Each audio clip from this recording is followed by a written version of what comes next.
प्यारे देशवासियों, नमस्कार।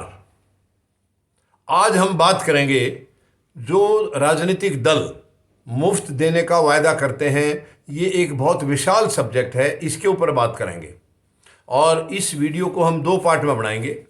पार्ट वन में हम करेंगे जो पार्टियां वायदा करती हैं वो उसकी क्या वजह हैं, क्या उनके मकसद हैं, क्या उनकी नीयत है, और फिर ये माननीय सर्वोच्च न्यायालय में भी अर्जी लगाई गई है। उसके बाद इसके इम्पैक्ट क्या क्या होते हैं।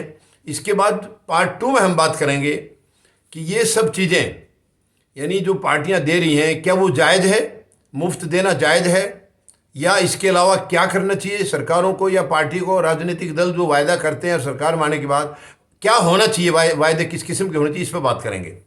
तो हम पार्ट वन में बात करते हैं। राजनीतिक दल केवल वोट बैंक के लिए मुफ्त देने का वायदा करते हैं, वो कोई जनता की भलाई के लिए नहीं करते हैं। उनको वोट चाहिए, उनको कुर्सी चाहिए ताकि उनको वोट मिल जाए, कुर्सी मिल जाए, सरकार बना ले। वो केवल ये मकसद है।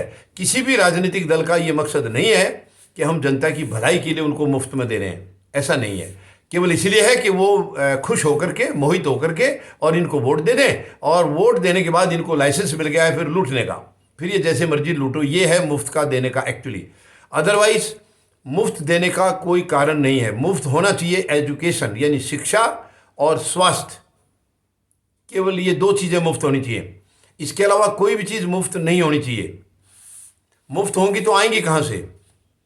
ये बहुत गलत बात है। इसकी बजाय, मुफ्त देने की बजाय गरीब को पैरों पर खड़ा करना चाहिए, उसको संसाधन देने चाहिए। उसको हम चाहे व्यापार कराएं उसका, या उसको नौकरी दें, कुछ भी करें, लेकिन उसको पैरों पर खड़ा करना चाहिए मुफ्त देने की बजाय। हाँ, शिक्षा और चिकित्सा, ये दो चीज़ें बिल्कुल फ्री होनी चाहिए हर नागरिक के लिए। ये फौजी जनता पार्टी की तरफ से जो सुझाव जो ज़रूरी हैं, जो आगे जो देश हित में हैं, वो बातें मैं आपको बता रहा हूँ। क्योंकि देखिए, इससे फिर कोई अंत नहीं है, कोई अंत नहीं है। कौन क्या दे रहा है उसके ऊपर कोई लगाम नहीं लगेगी, ब्रेक नहीं लगेगा।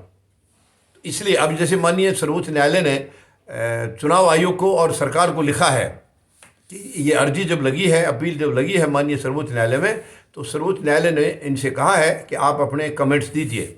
अब चुनाव आयोग ने राजनीतिक दलों को लिखा है उनके विचार जानने के लिए। 19 अक्टूबर तक उनके विचार जानने, उसके बाद इसके ऊपर फैसला होगा। अभी फैसला नहीं हुआ है, उसके बाद फैसला होगा। तो ये विचार जो मांगे गए हैं, इसमें भी कई खामियां हैं, वो जो मैं आपको अगले पार्ट टू में मैं बताऊंगा, आपको अगले वीडियो में बताऊंगा। इसके ऊपर हम विस्तार से बातें करेंगे, क्योंकि ये वास्ट सब्जेक्ट है। आसानी से जल्दबाजी में भागदौड़ करते हुए इस पर विचार नहीं किया जा सकता है।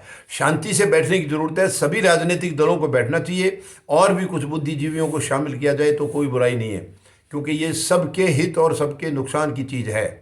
भला होगा सबका होगा, नुकसान होगा तो इसमें देखिए फिर इसमें काफ़ी मतलब ये चीज़ें मुफ्त का देना देश हित में होता नहीं है। खैर, जो भी है, बाकी हम दूसरे पार्ट में बात करेंगे।